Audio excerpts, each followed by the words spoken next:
Welcome on in, guys. Tobin here with you, and thanks for checking out the channel. Hope you're doing well out there. If you guys could subscribe, that'd be great, and appreciate you stopping by. Man, this is a chaotic week, man. We got Panthers free agency, we got Heat free agency, and in the midst of today's radio show, we had ourselves a Mostert Dolphins trade.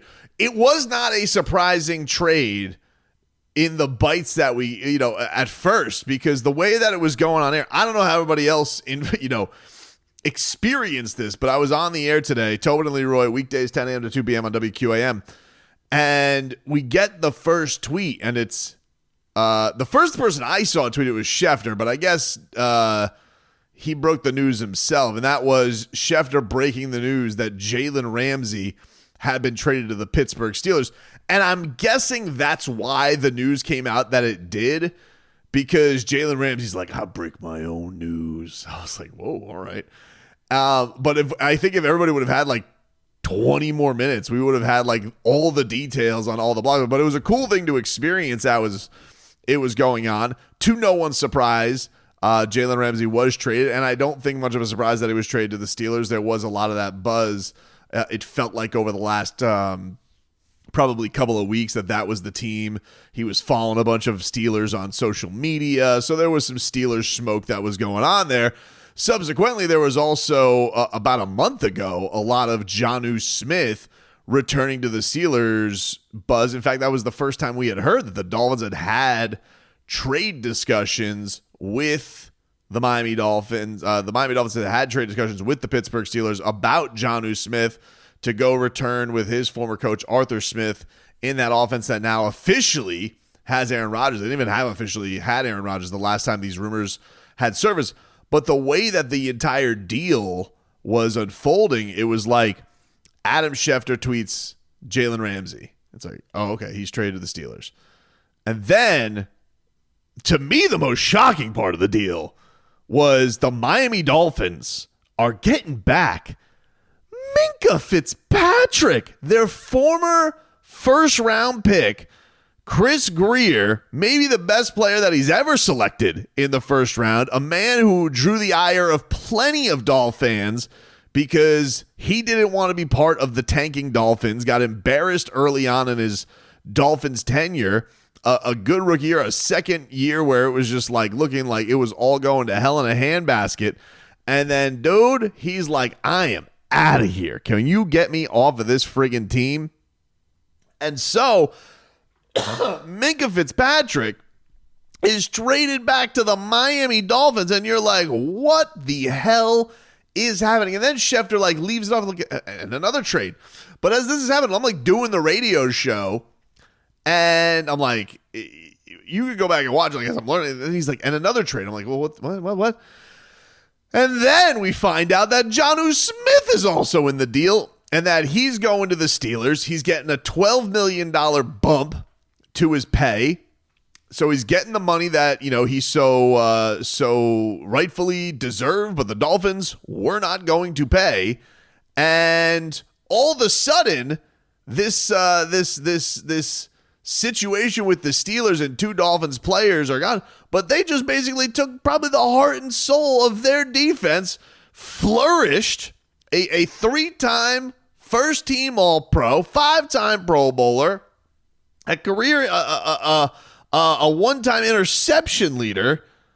All of this stuff is going down. A man who's been looked upon as just flourishing with the Steelers, and I think everybody in the Dolphins have just like looked at him like, ugh. I can't, you always rooted against this guy where it was just like, I don't want to watch this. I don't want to see Minka Fitzpatrick flourish. He shouldn't have done that, right? But he's now back in a position the Dolphins, yes, greatly need. We've known that secondary has a lot of Swiss cheese around it or young question marks. And with the Dolphins bringing in Ifeatu Melifonwu and the other dude, Ashton, whatever the hell his name is, in the secondary, you're like, you didn't feel too great about it. You're like, hopefully this front seven can do damage because this secondary with Cater, with Storm Duck, I don't even know what you're going to get a lot of questions. But there is no doubt about the prowess of a guy like Minka Fitzpatrick, begrudgingly as everybody wants to say, being added to this defense. The money is kind of a wash. He makes about, I think it was like $10 million less. The Dolphins, it looks like, are going to pay 7 of like the $26 million, whatever Minka Fitzpatrick is making. So it's not like they're on the hook for all this or are going to have a sunk cost at that number. So the Dolphins get out of this sitting kind of pretty. There was a swap of picks too. The Dolphins are getting a 5th round pick in 2027. The Steelers are getting a 7th round pick in 2027. And man, crazy. It was crazy. You find out that Jalen Ramsey gone. And it was even funny seeing it because you saw like some tweets being like, the Dolphins have now lost. There was at one point I saw a tweet from Armando Salguero that I retweeted. It was like, the Dolphins, they lose Minka Fitzpatrick to the Steelers for a beef with his head coach, and now lose Jalen Ramsey, something to the effect of, to the Steelers with a beef with his head coach. And not minutes later do you find out that Minka Fitzpatrick is coming back to the Miami Dolphins. A lot of questions about, hey, did the Dolphins win this trade, not win this trade? Look, from my standpoint, both of these situations were going to be sunk anyway, right? The Dolphins went into this knowing they're not going to pay Jonnu Smith. That was not going to be a viable situation. We'll get into Jonnu in just a second. The Jalen Ramsey thing, whatever the hell happened, I think is kind of the next thing you want to know is like, are we going to get details? And I'd imagine we are, about what the hell happened between him and Mike McDaniel that caused this friction. Was there a public call out, whatever, that got to this point? But, we saw even there were some rumblings over the weekend. Hey, was this going to be solved? Tyreek Hill had said, I'm going to try and solve this. And instead, no. And in fact, Tyreek Hill tweeted out the old Fresh Prince empty room and gives the little crying emoji, which I don't know what you want to make of that, but he was sad. It wasn't even the most interesting tweet of the day, but this was, from my standpoint, I'm like, you know what? Got a very good player after you lost 2 very good players, but you got back a very good player. And the money was obviously the big issue because they did not want to pay Jonnu Smith. Got into a big argument about this with Leroy today on the radio show. He was furious with me. About as mad as he's been with me in a while. You guys can go watch that. It's on the 560 WQAM YouTube page. We were coming to blows.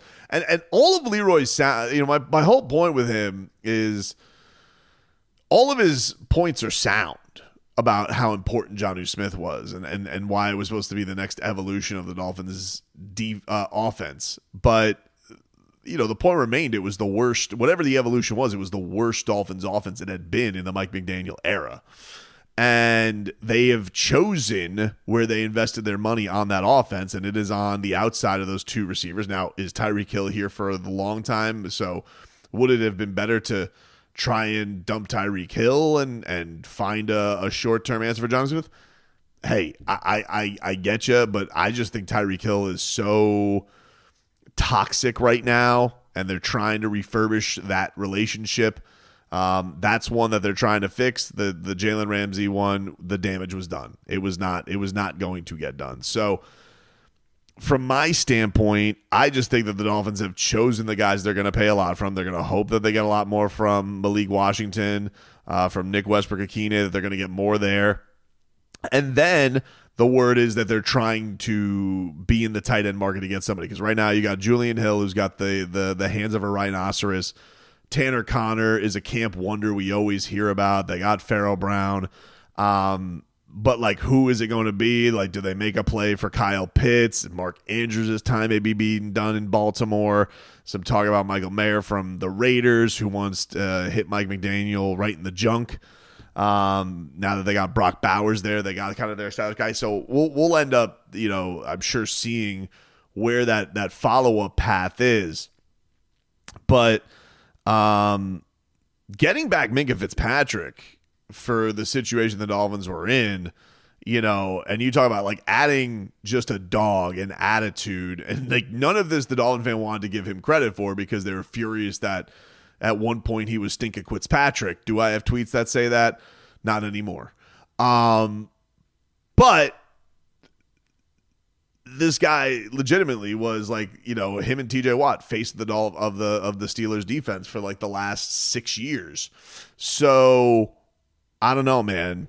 I think that Chris Grier getting a player that he obviously loved because he drafted him very high, a guy, Crimson Tide, strong relationship with your quarterback, can kind of hope that that's going to lead the charge there. And you talk about like getting guys who, can be tone setters for the rest of that defense. And then, there also comes the part with, hey, the Dolphins moving on from Jonnu, they seem like they don't care the money here. And the Dolphins still do have a big contract that they do have to solve with Zach Sealer. And so if there's going to be anybody the Dolphins are going to get involved with, like, yeah, I get it. Jonnu Smith, great. Probably not going to cost you as much, but you don't have another option of a veteran defensive lineman who makes the impact of Zach Sealer. They got to figure that out as well. The other piece of news that came out from all of this was a little bit of criticism from Raheem Mostert.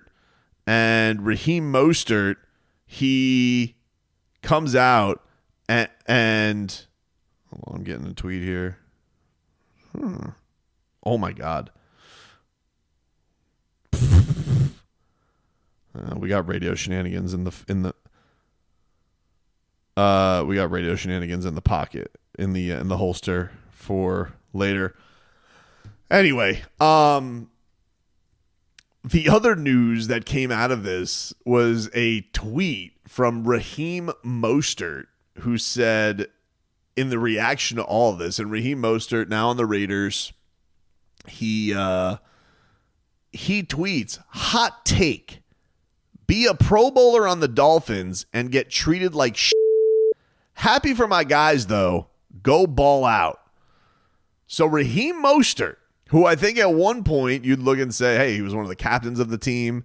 He was one of the leaders of the team. Did get a new contract before last year as well. But obviously fell out of favor in the role. Had not a great season. Had some bad fumbles. To a point where I think he just kept losing responsibility and was made an example out of. And, it's interesting to hear it from him because, we hear so much about where people stand with Mike McDaniel and where things are. This is Mike McDaniel's guy. Like, if you want to talk about, the guy who was like the champion for Mike McDaniel, the guy who would really like trumpet it. Remember when the Dolphins brought in the year after the Dolphins had the disaster with Joe Philbin, and Joe Philbin couldn't get along with any of his leaders, and they brought in Greg Jennings. And Greg Jennings was simply here to tell everybody, hey, Joe Philbin's a funny guy. Like, that's literally all Greg Jennings did with the Dolphins. It was like, hey, Joe Philbin, he's funny. Now, Raheem Mostert did a lot more than Greg Jennings did as a Dolphin. I mean, he broke records, rushing touchdown record. We were all surfing in our living room supporting Raheem Mostert. I mean, we all rooted for Raheem Mostert. This guy was a really, really good Miami Dolphin, but it had reached its end, right? Like, it is a kind of the natural thing. He was a bit of an aberration as far as like the age that he was, being as productive as he was as a running back, and thinking, is that going to continue? And the Dolphins obviously thought, no, it's probably not. And the Dolphins have obviously added more people to the running back room. It was Devon Achane who became the top guy. The running game wasn't very good last year, and he was a reason for that as well. Also, part of that was the fact that the line stunk to high heaven. I get what Raheem Mostert is saying. Sure, we've heard this plenty. You look at Christian Wilkins, he's in another location. We've just seen two Dolphins get traded. What's going to happen with Zach Sealer? We don't know. But for Mostert, is it a case that the Dolphins were treating him like shit, or is this going to be a guy where it's just like, hey, this was natural age, dude. You were like 32 as a running back. That doesn't typically continue to succeed. Nobody wants to hear that. Like, he's Team Petty right now, and that's just what you're seeing. And as far as Jonnu's concerned, like, look, the Dolphins could be looking very foolish because Jonnu Smith was as reliable as it got last year with having him as a weapon and a target and a safety blanket for Tua. But, however, the Dolphins already have a ton invested in Jalen Waddle, right now Tyreek Hill. They are going to try and figure out where things go from there. And he wanted to be paid like a top-end tight end, and the Dolphins just didn't have money for that right now. there is an element of that as, yeah, they've done a piss poor job of handling their money and spending it in the right place, and it hasn't paid off for the Dolphins. They got too cute with investing in plenty of guys last year. But I would say, like, hey, Raheem, a lot of guys got rewarded last year with big time pay, and the production was not necessarily there either. If there is a feeling from Raheem Mostert of there's just too much frostiness and that people weren't about the right stuff, we've definitely heard about plenty of that. I'm not going to sit here and deny it. He would know better than I would, and certainly there's been a lot of toxicity from people's thoughts about leaving. Fake Kendall Lamb quotes aside, there's been plenty of that's been echoed around the building. But I don't know. We'll end up. But all in all, for this situation, an inevitable situation ending. I guess the way I look at it, I look at it like this: an inevitable situation of Jalen Ramsey's time with the Dolphins coming to an end for whatever the reason with his relationship with Mike McDaniel, and Jonnu Smith because you weren't going to pay him in a market that was going to go to one team pretty obviously, and you ended up taking one of their best pieces away out of this. While it is a 2-for-1, they're getting 2 players and you're only getting 1. I think the Dolphins came out of this pretty good, and especially if they're going to follow this up with trying to find still an improvement at tight end. Gotta be honest with you, probably from my standpoint, one of the rare wins this offseason for the Miami Dolphins. This is one I think is that there obviously needs to be follow-ups, but to get out of a position like this, to me, I kind of feel like the Dolphins came out of this one on top. I really, really do. I don't know how many of you still have your Minka Fitzpatrick jerseys, if you've either exchanged them or just have them in the dark depths of the closet. Because certainly after his rookie year, I think everybody's like, oh, I'm getting a Minka Fitzpatrick jersey. If you have old tweets to delete, now is the time to do it, or self-sanction yourself and reveal. I've already had the pleasure of people retweeting my old tweets on that. I apologize, Minka. I look forward to this next era of the Miami Dolphins. And what a crazy day. What a crazy day to a weird situation ending in a strange yet kind of awesome way.